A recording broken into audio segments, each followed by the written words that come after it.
Hello my dear students, welcome करता हूँ मैं भारत पंचाली और केमिस्ट्री गुरुजी अगेन आप सबका एक बहुत ही ज़्यादा इंपॉर्टेंट वीडियो में। तो आज की वीडियो में हम लोग केमिकल काइनेटिक्स की 30 मिनट रिवीजन स्टार्ट करने वाले हैं। इससे पहले हम लोगों ने सॉल्यूशन और इलेक्ट्रोकेमिस्ट्री की 30 मिनट्स रिवीजन कर ली। आई होप आप लोगों ने वो देखी है और इस सीरीज़ को प्रेजेंट कर रहा हूँ मैं भारत पंचाल आप सबके सामने। तो ये क्या हेल्प करेगी, इससे ना आपको पूरा चैप्टर रैपिडली रिवाइज हो जाएगा। अगर आपने चैप्टर पहले पढ़ रखा है, आपको देखना है कि यार क्या क्या है इस चैप्टर में, क्या क्या मेन पॉइंट्स है, वो सब हम बहुत अच्छे से देखने वाले हैं। ठीक है। और बड़ी बात यह है कि मैंने इस चैप्टर का डिटेल्ड वन शॉट भी डाल रखा है। अगर किसी बच्चों को ये है कि मैं तो फर्स्ट टाइम देख रहा हूँ, मुझे तो डिटेल में पढ़ना है, हाँ आप डिटेल वन शॉट देख सकते हो। मैंने हर एक चैप्टर के शॉर्ट नोट्स प्रोवाइड कर रखे हैं, इस चैप्टर के प्रीवियस ईयर क्वेश्चन भी और एनसीईआरटी एग्जाम्पल के एमसीक्यू भी प्रोवाइड कर रखे हैं, तो उनको भी देखो और मतलब पूरे अच्छे से तैयारी कर लो। तो चलिए स्टार्ट करते हैं सबसे पहले क्वेश्चन से। सबसे पहला क्वेश्चन है हमारे पास कि केमिकल काइनेटिक्स किसे कहते हैं हम लोग।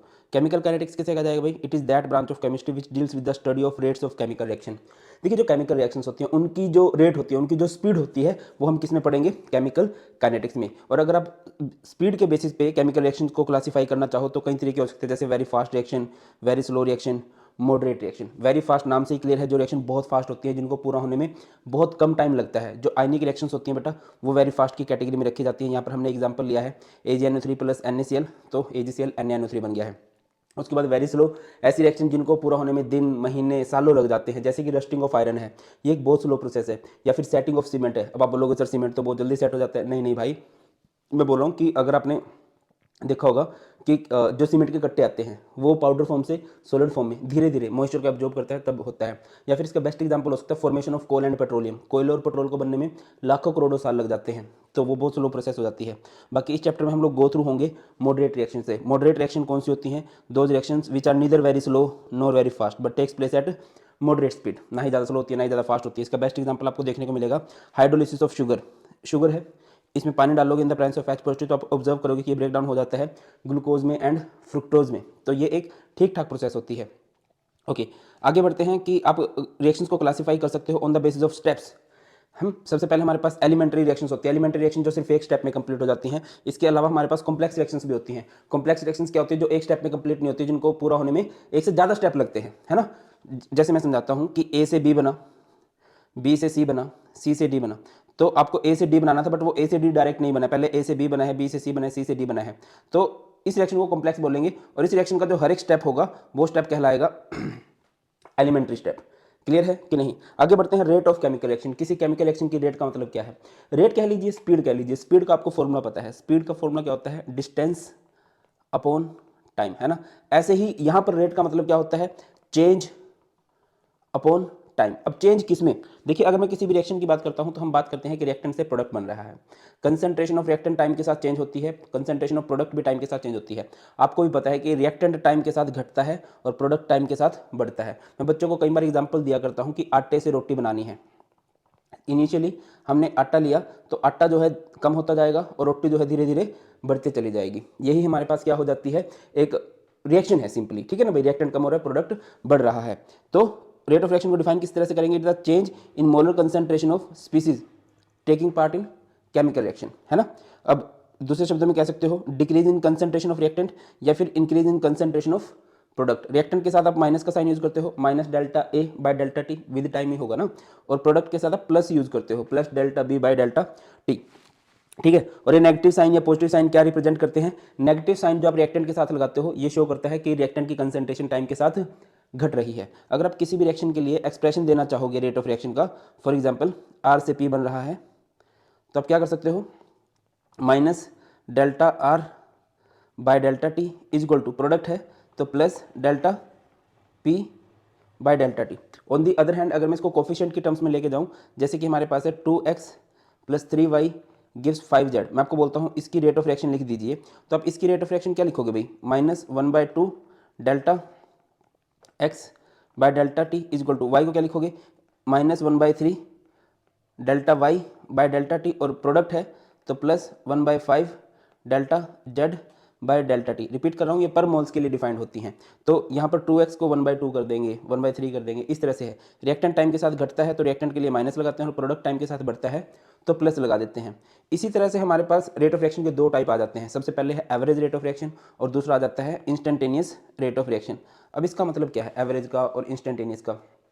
सिंपल समझाता हूँ। जैसे कि विराट कोहली 10 मैच की सीरीज खेल रहा है ना। उसने कुछ भी रन बनाए, पहले मैच में 10 रन बनाए, अगले में 20 बनाए, 50 बनाए, 100 बनाए, इस तरह से सारे मैचेस के रन्स को सम कर लेंगे, मान के चलते हैं वो हर मैच में आउट हुआ है तो उसको डिवाइड कर देंगे 10 से, जो आएगी वो उसकी एवरेज आएगी, है ना। एवरेज क्या होता है कि जब हम एक लंबे टाइम इंटरवल की बात कर रहे होते हैं, लंबे टाइम इंटरवल में कितना चेंज आया है। और ऑन दी अदर हैंड अगर मैं इंस्टेंटेनियस की बात कर रहा हूँ, इंस्टेंटेनियस का मतलब होता है खास मोमेंट में, एक खास पल में कितना चेंज आया है। क्या होता है average rate of reaction, change in molar concentration of reactant और product at a given interval of time. और इसमें change in molar concentration of reactant और product at a given instant of time. ठीक है, इंटरवल की बात हो रही है, मीन्स एवरेज की बात हो रही है, और अगर मैं बात कर रहा हूँ इंस्टेंट की, means instantaneous rate of reaction की बात कर रहा हूँ।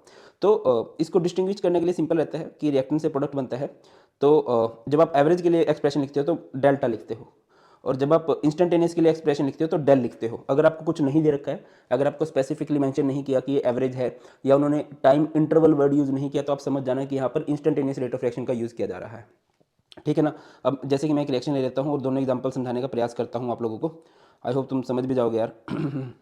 जैसे कि 2x plus 3y gives 5z। मैंने आप लोगों को बोला कि इस रिएक्शन के लिए एवरेज रेट ऑफ रिएक्शन का एक्सप्रेशन दे दो, तो एवरेज रेट ऑफ रिएक्शन का एक्सप्रेशन क्या हो जाएगा, -1/2 delta x by delta T is equal to -1/3 delta y by delta T, है ना, इज इक्वल टू प्रोडक्ट है तो +1/5 delta z by delta T. On the other hand अगर मैं इसी रिएक्शन के लिए इंस्टेंटेनियस रेट ऑफ रिएक्शन का एक्सप्रेशन देना चाहूँ, इंस्टेंटेनियस रेट ऑफ रिएक्शन, तो वो कैसे हो जाएगा भाई, -1/2 del x by del T is equal to -1/3 del y by del T is equal to +1/5 del z by del T. Del use करते हैं, बाकी सब कुछ सेम रहता है, कोई दिक्कत नहीं है। ठीक है ना। एंड आगे बढ़ते हैं भाई। नेक्स्ट आपको एक रिएक्शन दे रखी है। अच्छा, आपको अपीयरेंस डिसअपीयरेंस का मतलब भी समझ में आना चाहिए। जैसे कि इस रिएक्शन के लिए अगर मैं बोलता हूँ डिसअपीयरेंस ऑफ एक्स लिखिए, एक्स रिएक्टेंट है टाइम के साथ डिसअपीयर होगा, वाई रिएक्टेंट है टाइम के साथ डिसअपीयर होगा, जेड प्रोडक्ट है टाइम के साथ अपीयर होने वाला है। तो आप लोग क्या कर सकते हो भैया, सिंस ये टाइम के साथ, अगर मैं इसकी रेट ऑफ डिसअपीयरेंस लिखना चाहूँ तो कैसे लिख सकता हूँ, minus delta x bye delta T, या फिर rate of appearance of Z लिखना चाहूँ, rate of appearance of Z. तो देखिए अपीयरेंस डिसअपीयरेंस में ना कोफिशिएंट नहीं लगते हैं, तो यहाँ पर क्या आ जाएगा, plus delta Z bye delta T. अच्छा सिंपल वर्ड्स में समझाता हूँ, फोकस करना।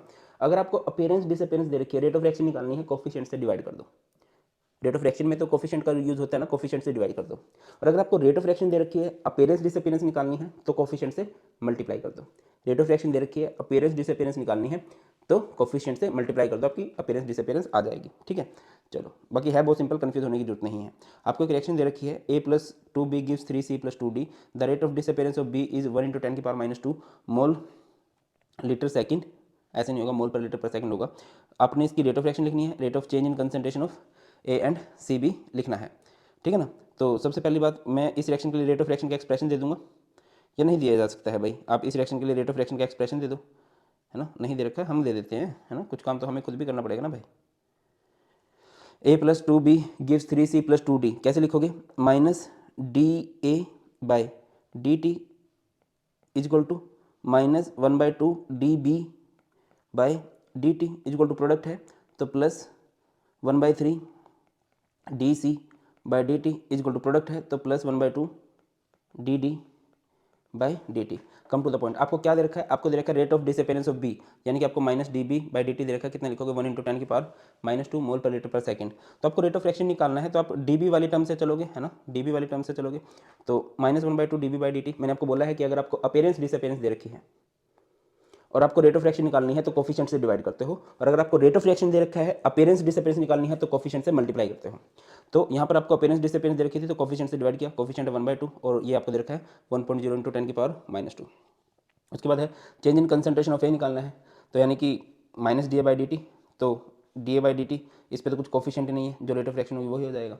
अब चेंज इन कंसंट्रेशन ऑफ सी निकालना है, तो सी के साथ कोफिशिएंट 3 है, तो रेट ऑफ रिएक्शन को 3 से मल्टीप्लाई कर दो, जो भी आएगा वो आपका आंसर आ जाएगा। क्लियर है कि नहीं। इस तरह से बहुत सारे क्वेश्चन हम लोग कर सकते हैं। अच्छा अगला टॉपिक बनता है unit of rate of reaction. Unit of rate of reaction क्या रहेगा भाई, क्या होता है, change in concentration of reactant और प्रोडक्ट अपॉन में टाइम टेकन, है ना। अब कंसंट्रेशन की यूनिट क्या होंगी, मोल पर लीटर, और टाइम की यूनिट क्या हो सकती है, मिनट, सेकंड और हार्स हो सकती हैं।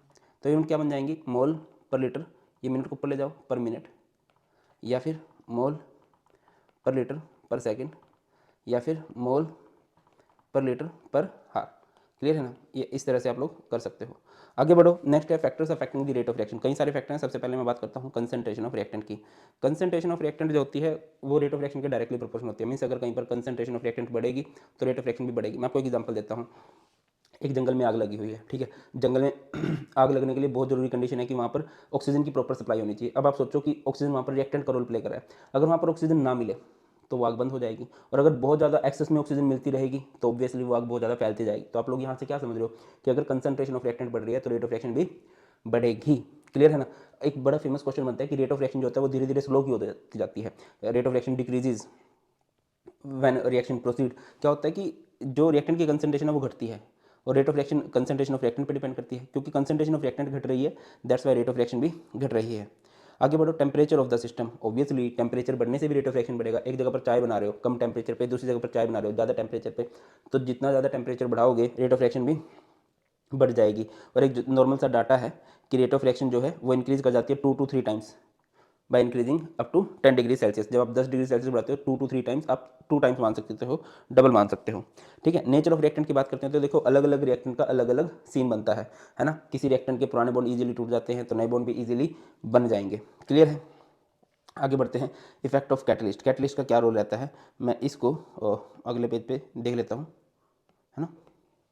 देखो यहाँ पर है, बहुत सारे बच्चे कन्फ्यूज होते हैं। देखिए ये हमारे पास है पोटेंशियल एनर्जी, ये है रिएक्शन की प्रोग्रेस। इधर हमारे पास है रिएक्टेंट, रिएक्टेंट से आप क्या बना रहे हो, प्रोडक्ट बना रहे हो। ये एक नॉर्मल रिएक्शन है ना। एनर्जी ऑफ रिएक्टेंट को इस बैरियर को कंट्रोल क्रॉस करना पड़ता है, इसे बोलते हैं इस पीक पॉइंट तक, इसे बोलते हैं थ्रेशोल्ड एनर्जी, यहाँ तक पहुँचने के लिए, और यहाँ से प्रोडक्ट बन जाता है। ये नॉर्मल रिएक्शन है, ये पहाड़ी क्रॉस करके जानी है। जब इस रिएक्शन में कैटलिस्ट आता है तो ये क्या कर देता है, इसको कम कर देता है, इस एनर्जी बैरियर को कम कर देता है। जैसे कि एक पहाड़ी है, एक गांव के लोगों को दूसरे गांव तक जाना है तो ये पहाड़ी क्रॉस करके जाना है। अगर हम उसमें टनल बना देंगे, उसमें हम सुरंग बना देंगे तो वो जल्दी पहुंच सकता है। तो भाई साहब यही है, एक कैटलिस्ट क्या करता है, किसी भी रिएक्शन को स्पीड अप करता है, किस तरह से, एक शॉर्टकट पाथ प्रोवाइड करता है। यहाँ पर बहुत ज़्यादा एनर्जी की रिक्वायरमेंट पड़ेगी, है ना, यहाँ पर बहुत कम एनर्जी की रिक्वायरमेंट है, एक्स्ट्रा अमाउंट ऑफ एनर्जी की जो रिक्वायरमेंट है। ये देखो ई ए मीन्स होता है एक्टिवेशन एनर्जी, विदाउट कैटलिस्ट बहुत ज़्यादा है।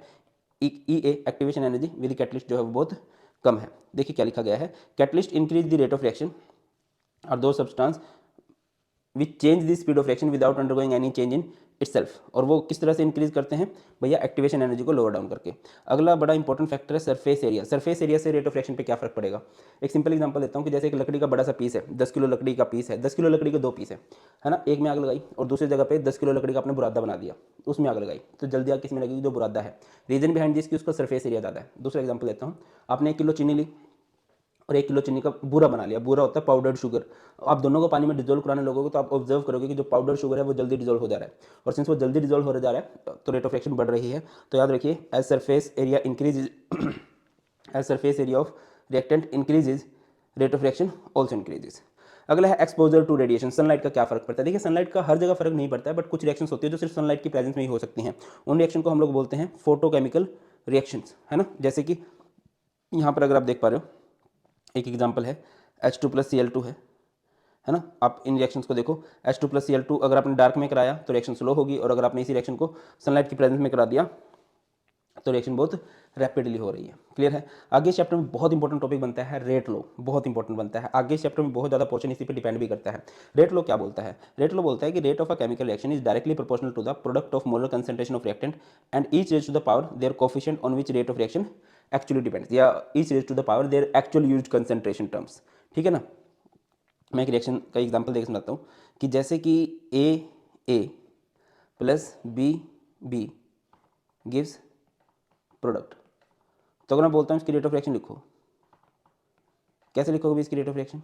Rate of reaction is directly proportional to the concentration of reactant. Reactant क्या है, ए एंड बी, है ना। Raise to the power their actual used concentration term. ये एक्सपेरिमेंटल डाटा होता है, हमने मान लो हाइपोथेटिकली स्पीकिंग कि इसका एक्चुअल में यूज़ हुआ है, इसके एक्चुअल में यूज़ हो पाया है अल्फा और इसके एक्चुअल में यूज़ हो पाया है बीटा, तो इसकी पावर बन जाएगी अल्फा और इसकी पावर बन जाएगी बीटा। और जब आप इन पावर्स को जोड़ देते हो ना भाई, अल्फा प्लस बीटा, जब ये पावर जुड़ेंगी ना यही ऑर्डर होता है। Getting my point or not? I hope you are getting my point. अच्छा, आगे लिखा गया, बहुत अच्छी बात लिखी गई है। Rate law for any reaction can't be predicted theoretically but must be determined experimentally. ठीक है, और ये जो के आता है, ये जब इसको हटाएंगे तो ऑब्वियसली यहाँ पर कुछ ना कुछ कांस्टेंट भी आएगा। अगर मैं इसको यहाँ पर लिखूँ तो यहाँ पर रेट ऑफ रिएक्शन, इसको हटाएं तो ये आएगा के, ए की पावर अल्फा बी की पावर बीटा। तो ये जो के है, इस के को हम लोग बोलते हैं rate constant, specific reaction rate, या फिर इसे वेलोसिटी कांस्टेंट बोल दिया जाता है। ठीक है ना। रेट कांस्टेंट क्या होता है? किसी भी कांस्टेंट को डिफाइन करना बहुत इजी है। किस तरह से डिफाइन कर सकते हैं? इनकी कंसंट्रेशन को आप 1 बोल दो, कंसंट्रेशन ऑफ रिएक्टेंट 1 मान लो, तो रेट कांस्टेंट किसके इक्वल हो जाएगा? रेट ऑफ रिएक्शन के। Rate constant is equal to rate of reaction when concentration of each reactant becomes unity. और इस चैप्टर में 100% श्योर बोल रहा हूँ, ऑर्डर ऑफ रिएक्शन से क्वेश्चन बनेगा ही बनेगा। ऑर्डर ऑफ रिएक्शन क्या होता है? It is the sum of power according to rate law expression. Rate law के एक्सप्रेशन के अकॉर्डिंग जो पावर्स आई हैं आप उनका सम कर दीजिए, वही ऑर्डर होता है। और ऑर्डर कुछ भी हो सकता है, order can B zero, fractional, negative, positive, कुछ भी हो सकता है। ठीक है, आगे बढ़ो, रेट कांस्टेंट की बात कर लेते हैं। रेट कांस्टेंट आपको बताता क्या है? Rate constant indicate the speed of reaction. ठीक है, स्पीड ऑफ रिएक्शन के बारे में बताता है। Greater the value of rate constant faster is the reaction. हर एक रिएक्शन के लिए रेट कांस्टेंट की वैल्यू अलग होती है, हर एक रिएक्शन के लिए। इवन एक रिएक्शन के लिए भी रेट कांस्टेंट की वैल्यू अलग हो सकती है, अलग अलग टेम्परेचर पे। हेनरी कांस्टेंट जैसा कुछ कंसेप्ट है, जैसे कि हर एक गैस के लिए हेनरी कांस्टेंट की वैल्यू अलग होती थी। अगर आप टेम्परेचर चेंज करोगे तो हेनरी कांस्टेंट की वैल्यू भी चेंज होगी। सेम इसका भी है, हर एक रिएक्शन के लिए रेट कांस्टेंट अलग होता है और रेट कांस्टेंट की वैल्यू चेंज होती रहती है विद टेम्परेचर, बढ़ती है। ठीक है ना। लिखा गया है the rate constant for the same reaction differ with temperature. The value of rate constant for a reaction doesn't depend on the concentration of reactant. The unit of rate constant depends on the order of reaction. पूछा जाता है question कि unit of rate constant किस पे depend करती है भैया? Order of reaction पे। इसका बहुत सिंपल सा फॉर्मूला होता है, मैं आपको बता भी देता हूँ कि अगर आपको कभी भी ऑर्डर निकालना है किसी भी रेट कांस्टेंट के लिए, फॉर्मूला याद रखिए, के इज इक्वल टू मोल पर लीटर की पावर 1 माइनस एन पर सेकंड। मान के चलो मैंने बोला जीरो ऑर्डर की रिएक्शन है तो एन की वैल्यू जीरो पुट कर दोगे, तो यहाँ से ये क्या बन जाएगा? रेट कांस्टेंट की यूनिट मोल पर लीटर पर सेकंड। मान के चलो आपकी फर्स्ट ऑर्डर की रिएक्शन है, एन की जगह 1 पुट करोगे तो यहाँ पर 1 माइनस 1 इज जीरो, और किसी भी चीज़ की पावर जीरो होती है 1, तो यहाँ से बन जाएगा ये पर सेकंड। मान के चलो आपने सेकंड ऑर्डर की रिएक्शन है तो 1 minus two, 1 minus two is -1 को अंदर मल्टीप्लाई कर दो तो क्या हो जाएगा? मोल की पावर -1 लीटर की पावर 1, और ये हो जाएगा पर सेकंड। इस तरह से आपकी यूनिट ऑफ रेट कांस्टेंट हो जाती है। ठीक है, इसके बाद नेक्स्ट आता है हमारे पास molecularity of reaction. Molecularity of reaction का मतलब क्या होता है? देखिए, ऑर्डर क्या होता है? Sum of power according to rate law expression. Molecularity क्या होता है कि एक रिएक्शन के अंदर कितने रिएक्टेंट पार्टिसिपेट कर रहे हैं, कितने रिएक्टेंट आपस में टकरा रहे हैं। लिखा गया है the total number of atom ion और molecule of the reactant which collide effectively to give product is termed as molecularity. जैसे कि अगर कहीं पर एक रिएक्टेंट है तो उसकी मोलिकुलरिटी 1, यूनिमोलिकुलर रिएक्शन। अगर कहीं पर 2 रिएक्टेंट है तो मोलिकुलरिटी 2, अगर कहीं पर 3 रिएक्टेंट है तो मोलिकुलरिटी 3। ये थियोरेटिकल कंसेप्ट है, और 3 से ज़्यादा मोलिकुलरिटी पॉसिबल नहीं होती। रीजन बिहाइंड दिस कि 3 से ज़्यादा इफेक्टिव कोलिजन नहीं है। कोलिजन में भी हो जाए तो प्रॉपर ओरिएंटेशन नहीं है। आगे आएगा ओरिएंटेशन, कोलिजन क्या फंडा है। आगे बढ़ते हैं, नेक्स्ट है हमारे पास कैरेक्टरिस्टिक्स ऑफ मोलिकुलरिटी। पहली बात, molecularity is always an integer, it can not have a fractional और जीरो वैल्यू। ठीक है ना। जीरो का मतलब क्या है? Zero molecularity implies that no effective collision between reactant molecule takes place, तो रिएक्शन होगी नहीं। Molecularity can be judged by a balanced chemical reaction. For a complex reaction molecularity has no significance. Clear है। आगे आ जाओ, order. Order आप लोग बता चुके हो, ऑर्डर किसे कहते हैं भाई? Is the sum of power according to rate law expression. जैसे कि यहाँ से ये आपने रेट लॉ का एक्सप्रेशन दे दिया, R is equal to K A की पावर एम बी की पावर एन, तो यहाँ से ऑर्डर क्या हो जाएगा? Order is M plus N. जैसे कि यहाँ से ऑर्डर ऑफ रिएक्शन निकालना है, के ए की पावर हाफ है, बी की पावर 2 है, तो ये हो जाएगा 2.5। क्लियर है। इसके बाद है characteristics of order of reaction. Order of reaction की कुछ खास बातें। ठीक है, it represents the number of species whose concentration affect the rate of reaction directly. मतलब कितनी स्पीसीज हैं जिनकी कंसंट्रेशन से रेट ऑफ रिएक्शन पे डिपेंड फर्क पड़ रहा है। देखो बेटा, यही होता है ऑर्डर। अगर कोई फर्स्ट ऑर्डर की रिएक्शन है मतलब वो रिएक्टेंट की 1 कंसंट्रेशन टर्म पे डिपेंड कर रहा है। अगर कोई सेकंड ऑर्डर की रिएक्शन है मींस वो रिएक्टेंट की 2 टर्म्स पे डिपेंड कर रहा है। अगर कोई जीरो ऑर्डर की रिएक्शन है इट मींस उधर रिएक्टेंट की कंसंट्रेशन का कोई रोल नहीं है। क्लियर है। अगली बात है, reaction order can be obtained by adding all the exponents of the concentration term in rate law expression. जो पावर्स होती हैं उनको जोड़ दो। अगला है the stoichiometric coefficient corresponding to each species in the balanced chemical reaction have no effect in the order of reaction. भैया मतलब ऐसा नहीं है कि आप किसी रिएक्शन को देखो जो कोफिशिएंट लिखे हैं उनको जोड़ दो, ऐसे ऑर्डर नहीं निकलता है। ऑर्डर निकालना है तो रेट लॉ का एक्सप्रेशन होना चाहिए, उनमें जो कंसंट्रेशन टर्म्स की पावर बनेगी उसी को हम लोग ऑर्डर बोलते हैं। ठीक है ना। आगे बढ़ते हैं। फॉर अ कम्प्लेक्स रिएक्शन, अगर कोई कॉम्प्लेक्स रिएक्शन आ जाए तो the slowest step is rate determining step, है ना। इसके बाद यहाँ per unit of rate constant है, ये हम लोग कर चुके हैं। अच्छा, अगर आपको ना कई बार ऐसा हो जाता है कि यार आपको क्या किया होगा कि आपको ना यूनिट दे रखी होगी और यूनिट से आपको ऑर्डर प्रिडिक्ट करना होगा। बिल्कुल सिंपल तरीका बता रहा हूँ, आप यूनिट को ध्यान से देखो, ठीक है। जैसे यहाँ पर लीटर पर मोल पर सेकंड है, तो यहाँ पर लीटर दे रखा है, यानी कि लीटर की पावर 1 है, उसमें 1 जोड़ दो तो कितना हो गया 2, तो ये सेकंड ऑर्डर की रिएक्शन है। जैसे इसको देखो, इसमें तो लीटर दे नहीं रखा, तो लीटर की पावर आप 0 मानोगे, इसमें 1 जोड़ दो, 0 + 1 = 1, तो यहाँ पर ये फर्स्ट ऑर्डर की रिएक्शन है। इस तरह से ऑर्डर प्रिडिक्ट किया जा सकता है। और किस तरह के क्वेश्चन बन सकते हैं इस चैप्टर से, जैसे कि आ गया the conversion of molecule x to y follows second order kinetics, if concentration of x is increase to 3 times how will it effect the formation of y। क्योंकि ये सेकंड ऑर्डर की रिएक्शन है, rate is k x की power 2। अब अपने इसकी concentration को 3 times increase कर दिया, 3x की पावर 2, अब ये कितना हो जाएगा 9। अब इससे इसका और इसका कंपैरिजन करोगे, ये ओल्ड रेट है, ये न्यू रेट है, तो ये इससे कितना टाइम्स इंक्रीज कर चुका है 9 टाइम्स। इस तरह से हम लोग कर सकते हैं। आगे बढ़ते हैं, zero order reaction. Zero order का फॉर्म याद रखिए, फाइनल डेरिवेशन क्या आता है, k is r0 minus r/t। Important है, k is r0 minus r, derivation नहीं आएगा, ठीक है ना। और जीरो ऑर्डर रिएक्शन किसे कहते हैं, those reaction whose rate depends upon zero concentration term of reactant. अभी बताया था कि ऑर्डर का मतलब क्या होता है, ऑर्डर मतलब कितनी कंसंट्रेशन टर्म ऑफ रिएक्टेंट पे वो डिपेंड करे। सिंस ये जीरो ऑर्डर की रिएक्शन है, इट मीन्स वो zero concentration term of reactant पे डिपेंड कर रहा है। बेटा जी ये कुछ ग्राफ है, मैं रिक्वेस्ट करूंगा और स्ट्रॉन्गली रिकमेंड करूंगा कि इस चैप्टर के ग्राफ देख लेना, सारे ग्राफ देख लेना, ठीक है ना। तो आपको बहुत ईजिली मतलब बन सकता है यहाँ से क्वेश्चन। और अगर हम फर्स्ट ऑर्डर के लिए बात करते हैं, फर्स्ट ऑर्डर का फॉर्मूला क्या होता है, टी इज 2.303 बाय के लोग r0/r, या फिर टी इज 2.303 बाय के लोग a/a-x, वेयर a मीन्स क्या होता है, a मीन्स होता है initial concentration of reactant, and a initial, x मतलब उसमें कितना चेंज आ गया। मीन्स अगर मैं आपको कभी बोलूँ t 70% के लिए एक्सप्रेशन दो, तो इट मीन्स क्या है 2.303 बाय के लोग, परसेंटेज की बात है तो इनिशियल कितनी हो जाएगी 100, और a-x 100 - 70। इस तरह से ये इसके कुछ ग्राफ दे रखे हैं बेटा, बहुत इजी है, बस थोड़ा सा दिमाग लगा के पढ़ लेना, सारे ग्राफ को एक बार लिख के पढ़ लेना, बहुत इजी है, इतना मुश्किल नहीं है कि यार डरने की जरूरत है। 2-3 मिनट लग जाएंगे। आगे बढ़ते हैं, हाफ लाइफ का मतलब क्या होता है। हाफ लाइफ का सिंपल सा मतलब होता है कि देखो, आप किसी रिएक्शन को कब बोलते हो कि वो कंप्लीट हो गई है। वैसे तो रिएक्शन कंप्लीट नहीं होती है, बट हम कब बोलते हैं, जब उसका 100% कंप्लीट हो चुका हो, ठीक है। अब हम उसको हाफ लाइफ कब बोलेंगे, जब उसका half of the reactant reduce हो चुका हो। 25% कब बोलेंगे, जब उसका 25% रिएक्टेंट, भैया यही बात होगी ना। It is the time in which the concentration of reactant is reduce to 1/2, ठीक है। अब जीरो ऑर्डर के लिए और फर्स्ट ऑर्डर के लिए अच्छे से देख लेना। जीरो ऑर्डर के लिए हाफ लाइफ होता है टी हाफ इज 0.693 बाई के, और for first order T half होता है r0/2 के। कई सारे क्वेश्चन इधर से बन जाते हैं। यहाँ से एक बड़ा फेमस क्वेश्चन बनता है, prove that T99% is 2 times of T90%, ठीक है, for a first order reaction. अब देखो भाई, अब इसको कैसे कीजिएगा for a first order reaction. तो सबसे पहले मैं तो आपको रिकमेंड करूँगा क्या करो, T99% निकाल लो। T99% क्या हो जाएगा 2.303 बाय के लोग a/a-x होता है ना, तो ये 2.303 बाय के लोग a इनिशियल कंसंट्रेशन कितनी हो जाएगी 100, और ये 100 - x यानी 100 - 99, 100 - 99 इज 1, तो हो जाएगा 2.303 के लोग, 100 को मैं लिख सकता हूँ 10 की पावर 2, तो ये हो जाएगा 2.303 बाई के, ये पावर आगे आएगी 2 लोग 10। अगर मैं यहीं पर करूँ T90% के लिए एक्सप्रेशन लिखना चाहूँ तो क्या हो जाएगा 2.303 बाई के लोग a/a-x, है ना। यहाँ पर 2.303 बाय के लोग a यानी इनिशियल 100 है, और 100 - x सिंस 90% कंप्लीट हो गया, 100 - 90, 100 - 90 इज 10, तो ये कितना हो जाएगा 2.303 बाई के लोग 100/10, दैट इज 10, लोग 10 इज 1।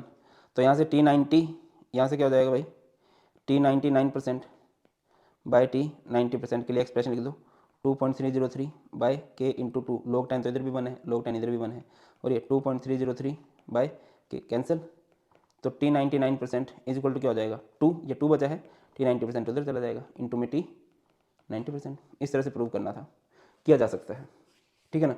अच्छा, कई बार आपको क्या दिया होगा कि एक रिएक्शन 25% कंप्लीट हो रही है 25 मिनट में या 30 मिनट में, तो उस रिएक्शन को 75% कंप्लीट होने में कितना टाइम लगेगा। ऐसे केसेस में आप डाटा यूज करोगे और पहले रेट कांस्टेंट निकालोगे, ठीक है ना, क्योंकि आपको 25% कंप्लीशन के लिए आपको टाइम बता रखा है। रेट कांस्टेंट निकाल लोगे और फिर आगे अगले वाली इक्वेशन में आप उसकी एक वैल्यू पुट करोगे। हमेशा इस चैप्टर मतलब फिजिकल केमिस्ट्री के जितने भी चैप्टर्स हैं आप पहले कांस्टेंट निकालते हो और फिर अगली इक्वेशन में उसको पुट करते हो।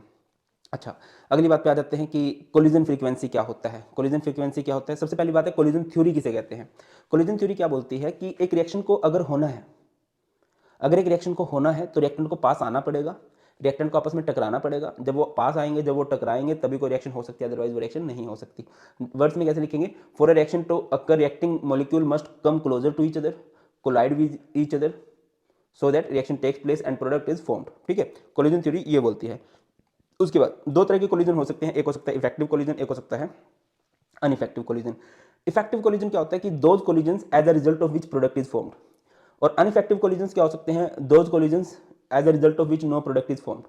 ठीक है ना, कि भाई जैसे एग्जांपल देता हूं मैं तुम्हें, आजकल इंडिया का क्रिकेट में बहुत बुरा हाल हो रहा है, पैसे कमाने की तरफ ध्यान है सिर्फ, कम टू द पॉइंट। ठीक है, बैट और बॉल को हिट करना है, जब वो टकराएंगे बढ़िया से। अब इफेक्टिव कोलिजन कौन करवा लेता है, Surya Kumar Yadav generally effective collision करवा लेता है, बाकी तो सब गरीबी में आटा गिल्ला वाला काम है। उनकी बॉल बैट से बॉल तो टकराती है बट वो विकेट देकर चली जाती है, रन नहीं लगते, वो अनइफेक्टिव कोलिजन है। मतलब टकराहट तो हुई है बैट बॉल की बट उसका प्रोडक्ट नहीं बना, जो 6 मारना चाह रहे थे, जो 4 मारना चाह रहे थे, वो नहीं हुआ भाई, है ना। अगला, अगली बात है, अच्छा एक ना प्रॉपर ओरिएंटेशन जरूर होनी चाहिए प्रोडक्ट बनाने के लिए, है ना। ऐसा नहीं है कि कोई भी किधर से भी टकराएगा, बैठ के इधर यहाँ पर बॉल लग जाए तो वो प्रोडक्ट नहीं बना सकती। ठीक है ना, गेटिंग माई पॉइंट और नॉट। जैसे कि अगर एक विलेन को हमने मारना है, हमने इस पर गन फायर किया, तो भाई साहब अब मान के चलो कि गोली लगी और उसके हाथ से निकल के चली गई, यहाँ से मर जाएगा क्या। कोलिजन इधर भी हुआ है बट इधर ओरिएंटेशन प्रॉपर नहीं हुआ है। और अगर यहाँ पर भाई के मतलब गर्ल्स का एग्जांपल दे दिया, वैसे तो मारकाट वाला नहीं होना चाहिए था, मैं तुम्हें बस रिलेट करवाना चाह रहा हूँ कि हाँ भाई इफेक्टिव कोलिजन किसे कहते हैं, प्रॉपर ओरिएंटेशन किसे कहते हैं, जब रिएक्टेंट टकराएंगे इस तरह से टकराएंगे सो दैट उनसे प्रोडक्ट बने, तो वहाँ पर प्रॉपर ओरिएंटेशन होती है। कोलिजन फ्रीक्वेंसी किसे कहते हैं, नंबर ऑफ कोलिजन्स पर second per unit volume of reacting mixture. कितने कोलिजन हो रहे हैं एक सेकंड के अंदर एक गिवन वॉल्यूम के अंदर रिएक्टेंट्स के, उसी को हम लोग उसकी कोलिजन फ्रीक्वेंसी बोलते हैं। ठीक है ना, और यहाँ पर इसका एक्सप्रेशन क्या रहेगा, जेड ए बी ई की power minus E A by R T. Next हमारे पास स्यूडो फर्स्ट ऑर्डर रिएक्शन बनती है, बहुत फेमस रिएक्शन है। ठीक है, यहाँ से क्वेश्चन बन सकता है, किसे कहते हैं pseudo first order reaction, those reaction which are not truly of first order but under certain condition they becomes of first order. वो रिएक्शन जो होती नहीं है फर्स्ट ऑर्डर की बट कुछ खास परिस्थितियों में बन जाती हैं, और वो खास परिस्थितियाँ क्या हैं, जैसे इनमें क्या होगा कि इनमें से एक रिएक्टेंट ना बहुत कम होगा, एक रिएक्टेंट बहुत ज्यादा होगा। तो आपको पता है रेट ऑफ रिएक्शन या ऑर्डर वो होता था यार जिसकी कंसंट्रेशन एक्चुअली में चेंज हो रही है। अगर किसी की कंसंट्रेशन बहुत ज्यादा है तो वो तो चेंज ही नहीं हो पाएगा। ठीक है, यहां पर देखिए वर्ड्स में क्या लिखा गया है, those reaction which are not truly of the first order but under certain condition become reactions of first order are called pseudo first order reaction. जैसे कि C12H22O11 है, इसमें आपने पानी डाल दिया in the presence of H positive, तो ये क्या हो जाएगा C6H12O6 C6H12O6। अब यहाँ पर आपने वाटर को लिया है एक्सेस में, तो ये वाटर पे डिपेंड ही नहीं करेगी, डिपेंड करेगी किस पे, जो कम अमाउंट में लिया है। जैसे दूसरा एग्जांपल ले लो, hydrolysis of ethyl acetate, ester बोलते हैं इसे, CH3 C double bond COO2H5 है, आप इसमें पानी में डालोगे H पॉजिटिव की प्रेजेंस में, तो आप ऑब्जर्व करोगे कि ये ना यहाँ से क्लीव हो जाता है, इधर आ जाता है H, इधर आ जाता है OH, तो एक तो आपका एसिडिक एसिड बन जाता है, एक इथेनॉल बन जाता है। वाटर आपका एक्सेस में है तो एक्सेस वाले पे नहीं डिपेंड करेगी, कभी भी नहीं डिपेंड करेगी, जो एक्सेस में उस पर रिएक्शन डिपेंड कर ही नहीं सकती। ठीक है ना, तो उसकी कंसंट्रेशन एज इट इज रहेगी, तो जिसकी चेंज हो रही है रेट इस पर डिपेंड करेगी। क्या लिखा गया है, both of the above reactions are biomolecular, क्योंकि दो रिएक्टेंट तो है इनके अंदर, but are found to be the first order because water is present in such a large excess that is its concentration remains almost constant during the reaction. ठीक है ना, तो रिएक्शन डिपेंड करेगी जिसकी कंसंट्रेशन कम अमाउंट में है, जिसकी concentration कम मात्रा में है। नेक्स्ट है effect of temperature on the rate of reaction. बताओ भाई टेम्परेचर का क्या रोल रहता है on the, okay I think something is missing, hope कि मिसिंग ना हो यार। चलो चलिए, effect of temperature on rate of reaction, क्या फर्क पड़ता है भाई टेम्परेचर का रेट ऑफ रिएक्शन पे। आपको भी पता है कि रेट ऑफ रिएक्शन इंक्रीज करती है विद इंक्रीज इन टेम्परेचर, कितनी इंक्रीज करती है, जनरली 2 टाइम्स। एक दूसरा क्वेश्चन बन जाता है relation between rate constant and temperature, तो क्या होगा, ये हम देते हैं according to Arrhenius equation. Arrhenius equation के अकॉर्डिंग क्या आ जाएगा, K is equal to A E की power minus E A by R T. यहाँ पर K का मतलब है रेट कांस्टेंट, A का मतलब है Arrhenius factor, pre frequency factor या फिर प्री एक्सपोनेंशियल फैक्टर बोलते हैं। ई ए मीन्स होता है एक्टिवेशन एनर्जी, कई बच्चों को नहीं पता होगा एक्टिवेशन एनर्जी किसे कहते हैं। मैं आपको एक एग्जांपल देता हूँ, जैसे मान लो ये मेरे पास मोबाइल है, ये S22 अल्ट्रा है, शो ऑफ नहीं कर रहा हूँ, मोटिवेट कर रहा हूँ, जस्ट तुम्हें एक बात आ रहा हूँ। मैंने इसकी मार्केट में वैल्यू लगाई, इसकी मार्केट में वैल्यू है 70,000 रुपये, ठीक है ना, 70,000 मार्केट में वैल्यू लग गई, यानी कि मेरे पास 70,000 रुपये तो है। अब मेरे को लेना है S23 अल्ट्रा, मान के चलो वो 1 लाख का है, हाइपोथेटिकली स्पीकिंग 1 लाख का है, तो मेरे पास 30,000 रुपये की कमी है, तो मुझे 30,000 रुपये कहीं से लेने पड़ेंगे, कमाने पड़ेंगे, जो भी XYZ रीज़न होगा, वो 30,000 रुपये मैं बाहर से लूँगा। ये 30,000 जो मुझे एक्स्ट्रा रिक्वायर्ड है ना, these are known as, it is known as activation energy. Activation energy किसे कहते हैं? Extra amount of energy required so that to so that energy of reactant becomes equal to threshold energy. Threshold energy मतलब वो energy barrier cross करना पड़ता है, ठीक है ना। Extra amount of energy required so that energy of reactant becomes equal to threshold energy, ठीक है ना। अच्छा, आर आपको पता है, आर क्या होता है यहाँ पर? यूनिवर्सल गैस कांस्टेंट, और टी मीन्स होता है टेम्परेचर इन केल्विन, ठीक है। अब जब आप इस इक्वेशन को आगे सोल्व करते हो तो हो जाएगा ln k, दोनों side ln a minus E A R T, या फिर log k log a E A 2.303 R T. और ज़्यादा सोल्व करते हो, आपके क्वेश्चन यहाँ से बनेंगे log k2 by k1 E A 2.303 R T two minus T one T two. यहाँ से अगर ग्राफ पूछ लिया जाए ln k और a बाई टी का, तो आप देखोगे नेगेटिव जा रहा है, डिक्रीजिंग ऑर्डर में जा रहा है, और इसका स्लोप क्या आ जाएगा भाई? Minus E A by R, ठीक है ना। और इंटरसेप्ट क्या आएगा? ln a। पूछे जाते हैं क्वेश्चन, ग्राफ का 101% गारंटी में बोल रहा हूँ, एक क्वेश्चन बनेगा और तुम याद करोगे कि सर ने बोला था और बना है, प्लीज़ पढ़ लेना। आगे बढ़ो, नेक्स्ट है, यहाँ से क्वेश्चन लगा लेते हैं यार, किसका भी, आर्हेनियस इक्वेशन का भी।